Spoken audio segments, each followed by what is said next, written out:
제1연평해전, 그리고 제2연평해전, 그리고 천안함 폭침, 그 다음에 연평도 포격 등등 해서 서해를 지키다 전사한 또 순국한 우리 모든 영웅들을 기려보고 추념하는 시간. 그러면 잠시 한번 우리 젊은 청년들이 자유를 위해서 무엇을 해야 되는 시간을 다시 한번 오늘 재미있는 내용도 있으면서도 또 토크쇼니까 오늘 좀 자유스럽게 한번 해보겠습니다.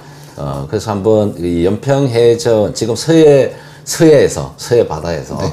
일어났던 이 교전, 전쟁 상황, 네. 북한의 도발, 한번 일지를 한번 보겠습니다. 총 이제 서해 도발 사건이 되게 많았습니다. 예. 그런데 대표적인 사건은 저렇게 5가지가 있거든요. 네. 근데 저게 연도별이 아니고 어디에서 일어났냐에 따라 이게 체크가 돼 있어가지고. 연도별 하지 뭐. 그래서. 네, 제일 밑에 연평해전. 네, 네, 제일 연평해전이 1999년 6월 15일 날 그때 일어났었고, 이게 첫 번째 교전이었습니다. 네. 연평해전, 연평도 서쪽 바다 한가운데에서 났었고요. 그 다음에는 이제 제2연평해전. 3년 제2연평해전. 예. 이게 영화로도 나왔던 그 연평해전인데 2002년 6월 29일 날 네. 그때 일어났었고, 그리고 세월이 흘러서 저기 북쪽에 대청도라고 있습니다. 그 옆에 대청해전이라고 작은 전투가 있었고, 그 다음에 유명했던 그 천안함 피격 사건이 백령도 서쪽 바다에 있었습니다. 이거는 이제 폭침이라고 이제 네. 확정을 지어야 돼요. 네, 폭침이라고 하고, 그리고 그 해 마지막에 저기 연평도 한가운데 이번엔 육지에 최초로 우리가 도발당했던 연평도 포격 도발 사건이 있었습니다. 예, 그래서 이제 제1연평해전을 한번 자료를 보면서 한번 우리가 한번 설명을 한번 해볼까요? 우리가 99년에 예. 6월 15일 김대중 정권 때였는데 네. 이게 첫 번째 사건이었죠. 예, 그 전까지 거의 NNL이 거의 사실상 그 예전에는 북한이 해군력에 약해가지고 그래가지고 거의 조용히 있었는데 어느 순간부터 자기들이 좀 힘을 키우고 하니까 네. 원래 이거 NNL은 우리의 인정하지 않는다. 네. 우리는 그 영해 12 해리 네, 그것까지 해서 대청도랑 그 백령도랑 연평도 앞바다까지 우리 땅이다 해가지고 그래서 많이 NNL을 침범해가지고 남하했었거든요. 그러다 네. 이제 첫 번째로 우리가 부딪혔는데 다행히 우리는 전사자는 없었고 부상자가 7분. 였는데 북한은 아마 사망자가 한 30명 정도 가량 있었다고 제가 알고 있습니다. 예. 그러니까 완벽하게 우리가 승리한 거죠. 네, 예. 그 제1연평전 또 이제 우리가 이제 승리한 이제 전쟁인데 네, 네. 저걸 이제 그 동안에는 정부들이 이제 뭐 북한의 뭐 단순 도발로 이렇게 몰고 갔었어요. 네, 저거 처음에 김대중 정부에서 해전으로 명명 안 하고 교전이라고 했잖아요. 교전, 네, 맞습니다. 예, 교전, 그냥 교전 상황이다. 네. 북한에 좋게 하려고. 그래서 이제 이때는 뭐 전사자가 없을 수밖에 없는 게, 이 당시만 해도 이제 김대중이가 이제 선조치 후보고 좀 이렇게 아니었냐 저는 봐요. 그러니까 이제 우리 해군이 적극적으로. 네, 맞습니다. 맞죠? 네. 예, 도발을 하니까 바로 대응을 하니까 우리가 이제 뭐 장비 면에서는 훨씬 좋잖아요. 맞습니다. 북한의 재래신부. 네. 그래서 이후에 이제 선보고. 네, 맞습니다. 저 사건 이후에 선보고 후조치로 바뀐 걸로 바뀐 거죠. 예. 그게 이제 제2연평해전에서 우리가 피해가 많은 거죠. 예. 그래서 이제, 일반인들은 제1연평해전에 대해서 잘 모르시고 계셔서 오늘 한번 짚어봤습니다. 네. 이제 결정적으로 이제, 김대중 정부에서, 2002년 이제 월드컵을 이제 우리가 치렀죠. 네네. 예, 이때 이제, 우리 국민들은 전부 붉은 악마 빨간 티를 입고 막 대한민국 외칠 때 서해 바다에서 싸늘히 전사한 예 우리 이제 윤영아 소령 이제 박동아 네. 병장 등등 했던 제2연평해전 자 자료를 한번 보겠습니다. 네 이게 이제 그 우리 국민들 성금으로 모아서 했던 이제 연평해전 영화예요. 네네. 그 당시에 언론에서 그렇게 심각하게 다루지도 않았었어요. 네. 그렇죠. 예. 예. 뭐 시시시 하기도 바빴죠. 예, 맞습니다. 예, 월드컵 분위기가 이제 가야 되고. 그래서 이제 김대중이는 이제 이런 사고가 있는데도 이제 조치를 안 하고 이제 월드컵 이제 그 준결선전인가요? 결승전 갔죠. 네, 요코하마. 하여튼 뭐 끝까지 다 벗는 거죠. 예, 맞습니다. 예, 그래서 이제 비판이 이제 일기 시작했고. 그게 하는 얘기가 오히려 내가 월드컵 경기장 결승전 안 가면 국민들한테 불안감을 심어준다. 또 이런 변명을 또 하대요. 예, 역시 그들답죠. 네. 이 김대중은 진짜 이제 죄가 엄청 많습니다. 그래서 이제 햇볕 정책 북한은 핵과 미사일을 개발할 의사도 없고 능력도 없다. 맞습니다. 만약에 개발하면은 자기가 책임지겠다. 맞습니다. 네. 자, 이제 그 책임을 져야 될 시기가 오고 있잖아요. 책임져야죠. 제2연평해전 이러면 이제 안타까운 우리 해군 용사들이 전우들이 영웅들이 전사를 했습니다. 네. 그 자료 사진을 한번 잠깐 보겠습니다. 예. 예, 가장 이제 이제 그 당시 이제 함장이었던 윤영하 소령, 그 다음에 지금 이제 한상국 중사, 뭐 1계급 승진했으니까 네네. 상사인데, 그 다음에 이제 우리 조천영, 그 다음에 이제 항도선, 그 다음에 서후원, 제일 이제 많은 해자가 되고 여기다 박동혁 변장. 네네. 예. 뭐 이 세 영웅들을 추모를 하면서 제가 이제 그 당시 지금 한 5년 전에 이 박동혁 군의 어머니의 편지를 네. 연평해전 영화의 영화 제작에 참여를 배우로 활동했던, 그러니까 이제 허장강 선생의 장남입니다. 이제 허기호 영화 배우가 제가 초청을 해서 제가 방송을 같이 했어요. 네네. 그래서 이제 허기호님한테 제가 방송을 하다가 이 박동혁 병장 어머니의 편지를 네. 제가 한번 낭독을 부탁했어요. 네. 그래서 그게 이제 5년 전인가 제가 방송을 했는데 그 영상이 지금 준비가 돼 있으니까 한번 조금 깁니다, 편지가. 우리가 한번 들어보는 시간을 갖겠습니다. 네. 자, 그럼 영상을 한번 보시겠습니다. 아들아, 잘 지내고 있니? 오늘도 엄마는 너의 이름을 불러본단다. 네가 너무나 아파했기에 쓰리고 저미어 오는 가슴 가눌 길이 없구나. 중환자실에서 너의 모습은 상상도 할 수 없이 눈뜨고는 볼 수가 없었고, 성한대라고는 머리하고 왼손뿐이었어. 22개나 되는 링거줄에 의지하고 수많은 기계를 3일 만에 죽었다가 심폐기능 소생기술로 살아났다고 하더라. 한 달 되어가면서 의식을 찾은 내 아들. 왼쪽 다리 빼고 파편 때문에 대장은 망가졌고, 소장은 7군데 꿰매고, 배는 오픈시켜 반창고로 붙여놨고, 허리는 끊어졌고, 왼쪽 척추에 큰 파편이 있고, 화상으로 인해서 푹 패여 그 밑에 인공항문, 오른쪽 다리엔 신경이 다쳤는지 감각도 없고, 여기저기 파편 조각들이 상처를 내고 오른쪽 어깨에 총알이 들어있다. 뱃속에는 파편 조각이 100개가 더 있다고 하더라.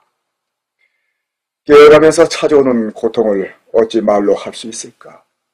입을 벌리면서 통증을 호소하니까 입술이 찢어졌다. 날마다 떨어지는 저 혈압, 수없이 수혈해도 혈소판은 떨어지고 생과 사가 왔다 갔다 한다. 교전 때 입은 충격일까? 총알이 날아오고 죽은 대장님이 달려든다. 내 환척에 시달리며 눈이 빨갛게 부어 잠 못 들고 통증과 고통에 시달리면서 힘들어하는 아들의 모습. 내 손을 잡고 울부짖는다. 이 힘든 통증을 어이해야 할지. 침상에 누워 꼼짝도 못하는 아들. 안쓰럽고 불쌍하고 처참했다. 다리가 없다는 걸 알았는지 왼손으로 엉덩이 쪽을 만지면서 흐느낀다. 엄마, 내 다리 어디로 갔어? 저리고 아프다. 잠에서 깨어났는데 내 다리가 없어졌다. 이런 현실 속에서 너와 우리 가족은 피눈물을 토했다.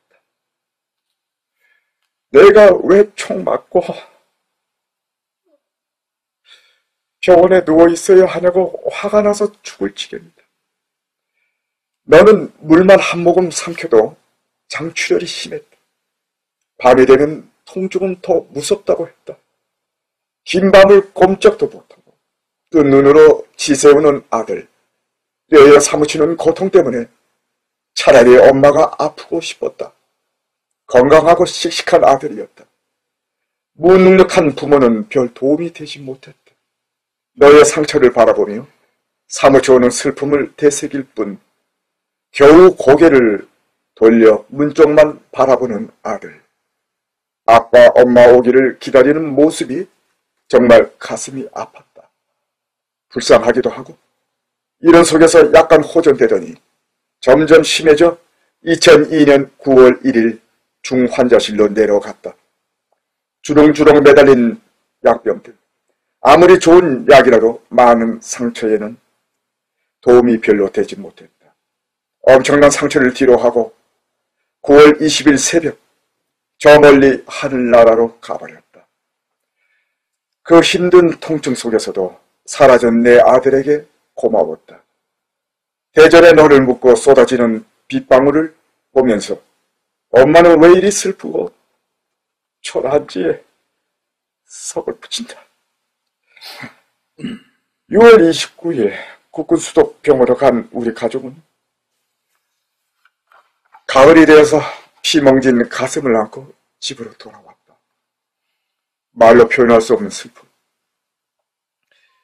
아들에 대한 보고픔, 웃음을 잃어버린 가족들. 내 젊은 아들은 돌아오지 않았다. 대전을 수없이 다니면서 아들이 한없이 보고 싶다. 처음엔 전사자 6가족은 서먹서먹했지만 자주 만나다 보니 요새는 친하게 지낸다. 2002년은 힘들고 고통을 주는 씁쓸한 한 해였다. 내 응어리진 가슴에 한을 남겼다. 무슨 약으로도 치유가 안 됐다. 평생 흘릴 눈물을 쏟아버렸다. 새해가 밝아오지만 아들에 대한 보고품은 더욱 간절했다. 한국 주둔 미 사령관이 위로의 편지를 보내왔다. 최고의 대우와 예우를 한다던 정부와 기관은 전화는커녕 편지 한 통 없다. 국방부도 내 젊은 아들은 어느 나라 누구를 위해 목숨을 바쳤다는 말인가. 화가 치밀고 분통이 터졌다. 과연 우발이었을까? 누가 책임을 진단 말인가? 모 신문 인터뷰에서 국정원 내정자라고 한 서동만 교수는 서해 교전은 김정일 책임이 없다고 했다. 그러면 우리 아이들이 장난을 치다 그러다 죽었단 말인가? 많은 상처를 아는 부모 마음으로는 이해가 가지 않았다. 화가 치밀어 올라 청와대 민원실로 전화했다. 이런 미친 인간은 국정기획조정실장 내정자로 뽑으면 안 된다고 항의했다. 국방부에도 항의했다. 지금까지 소식이 없고 2003년 6월 11일 기다리던 아들의 제대 날이다. 대문을 열고 나왔어 하는 소리가 귀에 들어올 것만 같다. 문도 열어보고 대문 밖에 나가 서성거린다. 안절부절 못하는 어미의 심정을 누가 알까? 해가 뉘엿뉘엿져도 아들은 오지 않는다. 북받쳐오는 설움에 남편을 붙들고 왜 동혁이는 오지 않냐고 미친 사람처럼 목 놓아 울었다. 치가공과 나와 치공서 차려 아빠 엄마 행복하게 해준다던 아들, 씩씩하고 건강하게 반드시 자라준 아들이다. 속 한번 섞이지 않고 장학금 받아 공부한 아들이다. 6월은 힘들다. 내 아들의 흔적들을 찾아서 여기저기 다녀본다. 마음이 편치가 않는다. 여러 사람들 중에 해군이 보이면 눈이 번쩍인다. 혹시 내 아들이 아닌가 하고 말이다. 동혁아, 세상에 태어나 피어보지도 못하고 너는 가버렸지만 엄마는 너를 너무너무 엄마의 분심보다도 너를 사랑했다. 반듯하게 잘 자라준 아들에 대한 영민일까? 오늘도 내 아들에 대한 그리움으로 하루해가 저문다. 총소리, 전쟁 없는 하늘나라에서 아프지 말고 부디 건강하고 행복하자. 이 글은 엄마가 하늘나라에 붙인다. 사랑하는 내 아들에게로 서해교전 부상자를 치료해준 수도병원 모든 분들께, 성금을 내주신 국민 여러분들께 감사드립니다. 서해교전 당시 중상을 입고 국군 수도병원에서 치료받다 같은 해 2002년 9월 20일 순진 고 박동혁 병장의 어머니 이경진 씀. 예, 여러분 영상 잘 보셨습니까? 예, 지금 다시 봐도 다시 이 가슴이 먹먹해지고 눈시울이 뜨거워집니다. 사랑하는 아들을 국가가 필요로 해서 군입대를 했습니다. 전장에 북한 도발에 의해서 저렇게 목숨을 뭐 그 당시 박동혁 병장은 현장에서 전사하지는 않았습니다. 네. 그래서 이제 약 한 9개월 네. 이제 병원에서 수도병원에서 치료를 받다가 결국 이제 안타깝게 전사를 했는데 이제 너무 이제 안타까운 게, 이게 이제 우리 군대 가서 당연히 이제 이 국가를 위해서 북한 도발에 맞서 싸우다가 네네. 이렇게 하면 전쟁이 돼야 되고 전사가 돼야 되는데 네. 그게 안 되고 이제 제대로 예우도 못 받고 네. 또 뭐 미국의 장난이다 아니면 뭐 참 뭐 그냥 단순한 교전이다 이렇게 보면서 이 유족들이 너무나 이제 상처를 많이 받아요. 맞습니다. 그 이제 그 한상국 상사의 부인이 제가 뭐 통하다고 그러지만 너무나 이제 상처가 많습니다. 네네. 국가와 일반 국민들에게. 이거는 도저히 있을 수 없는 거예요. 그쵸. 이 국가를 위해서 몸을 바치면은 국가가 책임을 져줘야 되는 거예요. 맞습니다, 그 진짜. 명예 회복과 그 유족들, 가족들의. 네. 아직까지 시스템이 안 돼서 너무나 이제 하나는 사람 중에 하나고. 네. 얼마나 억울하셨으면. 잠시만요. 말씀이 눈물이 그러니까, 아유, 가슴이 그래요. 좀 아프니까. 이따 하겠습니다. 네. 그래요. 눈물이 그래서 우리 이진원 단장이 이제 얘기하려다 보니 울컥하니까 네. 예, 그렇습니다. 저희가 이제 좀 웃는 모습이지만 속으로는 분노가 치밀어요. 그래서 그거에 이제 박근혜 대통령이 이제 들어오면서 정립을 좀 해서 이제 올해로 이제 제7회 서해 수호의 날이라서 이제 네네. 매년 행사를 하고 있어요. 그래서 이 서해 영웅들, 우리 뭐 서해뿐이 아니라 육해 공군 나라를 위해서 특히 군에 갔다가 이 전사를 하거나 순직한 사람에 대해서는 진짜 전사하면 영웅칭호를 줘야 되는 맞습니다. 거죠. 그래서 그게 합당한 예우와 모든 그 대접, 명예 하고 그 유족들에게도 맞습니다. 해주고요. 또 저번에도 나 누차 얘기했지만 살아있다고 해서 푸대접을 하면 안 된다. 네. 네. 그럼요. 최대한 전사하지 못하고 부상을 입거나 상처를 안 입었더라도 그분이 끝까지 싸웠기 때문에 그런 성과가 나는 거 아니겠습니까? 맞습니다. 참전한 사람에 대해서는 최고의 영예와 영웅 칭호를 주면 좋겠다. 자, 그러면은 이제 이 당시에 이제 전사자 연결식에 불참한 사람들이 있어요. 내가 진짜 이거는 역사 이제 우리가 후드로 패야 될 놈들 아닙니까? 그 가만 놔둘 수가 없죠. 예, 지금 네. 한번 볼까요? 이게 이제 제2연평해전, 예. 한번, 연결식에, 참석하지 않았어요. 핵심 인물들만 다 알았네요. 제일 와야 될 사람들이 대통령이랑 국무총리, 예. 국방부 장관, 합참의장까지. 아 이거 진짜 그 아까 이제 그 박동혁 군 어머니 편지에서 나왔다시피 네. 그 당시 이제 국정원장 내정자들이나 어쨌든 김대중 정부의 한따까리 계급 한 자씩 그렇죠. 펼친 놈들은 군인이든 장관이든 정치인이든 이 연평해전 북한의 도발을 다 그냥 단순 교전 맞습니다. 이렇게 몰고 가고 싶었던 거예요. 맞습니다. 예.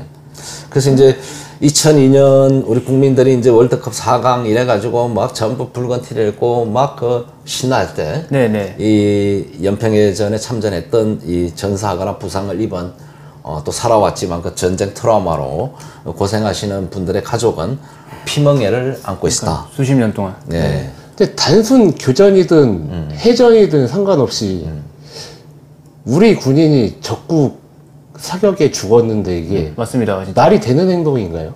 그러니까 이제 이게 이제 국가도 이제 제가 보훈을 두고 이제 좀 안타까운 사람들이 많아요. 네. 이제 국방부나 보훈처가 뭐 발굴을 하고 있는데 이게 이제 자료가 특히 없는 분들이 어떤 분들이냐 이러면은 특수부대에 있던 분들, 국파공작원이나 네네. HID나 이런 분들에 있던 분들은 비밀 요원들이다 보니까 자료가 좀 적어요. 그렇죠. 그래서 본인이 정문하거나 아니면 전사하거나 뭐 또 나이 들어 돌아가신 분들은 내가 여러 번 그 자료를 가지고 해줬는데 잘 안 되더라고. 그러니까 화가 나는 거야. 그러니까 이분들이 국가에 대한 분노만 생기는 거예요. 그렇죠. 이게 처음에는 이런 게 없었어요. 예, 예. 근데 이게 이제 민주화 바람이 불고 민주화를 뭐 국가 유공자 만들고 보상을 해주고 나니까 이제 전부 불만이 나오는 거죠. 이제 우리 학도병, 진짜. 그다음에 참전 유공자, 네네. HID 등등. HID. 이 예우가 너무 다른 겁니다. 아니 뭔 성인지 예산이라는 뭔 듣도 보도 못한 거에 30몇 조를 쓰면서 그러니까 이런 국가를 위해서 희생을 하고 목숨을 바친 분들한테 이런 지나가던 개만도 못한 대우를 해주는 거 아니에요? 맞습니다. 그러니까 이제 이런 국가가 또 전쟁이 나거나 북한이 도발하면 누가 과연 총을 들고 나오겠냐는 거예요. 그러니까 아까 그 울컥해서 말씀 못 드렸는데 예, 얘기 좀 해봐요. 그 편지를 읽어주시는 부분에서 자기 아들이 어느 나라 누구를 지키다가 죽었냐 이거죠. 그렇죠. 이게 말이 되는 거냐고 이게. 맞습니다, 진짜. 그렇습니다. 이게 우리가 진짜 뭐 저도 우리 유사원이 한 20년 이상 이 최전방에서 전쟁만 아니지. 우리가 백의종군 이제 이 국가 안보가 다 무너졌기 때문에 네. 윤석열 정부한테 이건 바라는 건데 예. 쓸데없는 예산들 다 없애버리고 네. 그 돈 가지고 우리 군인들한테 투자를 했으면 좋겠습니다. 우리 군인들, 우리 전사자들, 그리고 참전용사들 얼마나 대우 못 받는 분들 많습니까? 맞습니다. 그 돈 가지고 쓸데없이 쓰지 마시고 의미 있는 일에 쓰셨으면 좋겠습니다. 네, 우리 학도병 기념사업 같은데. 그렇죠. 학도병의 영웅들을 기리는 사업에 우리 전국에 학도병 동상을 세워야 돼요. 맞습니다. 이제 자유의 진지를 세워서 그렇습니다. 이제 민주화 자칭 민주화 세력은 산업화할 때는 맨날 대문만 하다가 네네. 그 열매를 가장 먼저 따먹고 헌법 위에 군림하고 있습니다. 네, 그것도 맞습니다. 가짜가 그거 바로 잡지 않으면은 난 비전이 없다. 네. 가장 지금 제대로 이제 조명받지 못하고 명예회복하지 못하고 진짜 정식 국가 유공자로도 아직 등록되지 못한 맞습니다. 우리 소년 소녀 학도병. 저는 이 정신을 바로 세우는 것만이 우리 후손들이 할 일이고 네, 네. 지금 생존해 계신 어르신 영웅들, 학도병 영웅들이 간절히 바라는 소원이 그거예요. 네. 이분들이 단순히 뭐 지금 돈이 필요해서 돈을 달라는 게 아니라 평생 어린 나이에 갔는데도 꾹 참고 왔는데 갑자기 민주화 세력이 몇 억씩 몇십억씩 받아들고 헌법위에 군림하니까 분노가 올라오는 겁니다. 맞습니다. 놀러 가다 사고 났다고 막 네. 몇 억씩 주고. 그래서 이 무명용사, 특히 지금부터라도 국가는 학도병 무명용사들의 시신을 찾고 네. 맞습니다. 그 다음에 거기에 대한 기념사업 저희가 지금 하고 있습니다. 뉴스타운이 많은 관심을 가져주시고요. 진짜 이 나라가 바로 서려면은 이런 어린 소년 소녀 학도병 무명 용사들을 다시 한번 우리가 재조명하고 그 명예를 회복하고 그에 합당한 예우와 대우가 바로 서야지. 그리고 이제 국사 체계, 맞습니다. 역사 체계에 역사 체계 반명이 들어가야 된다. 네네. 이 학도병만 바로 세우면 우리 10대, 20대는 저는 10대는 다 교육이 된다고 봐요. 맞습니다. 예, 그러면 이제 국가의 미래가 밝아진다. 자유의 진지를 다시 한번 세우기를 부탁드리겠습니다.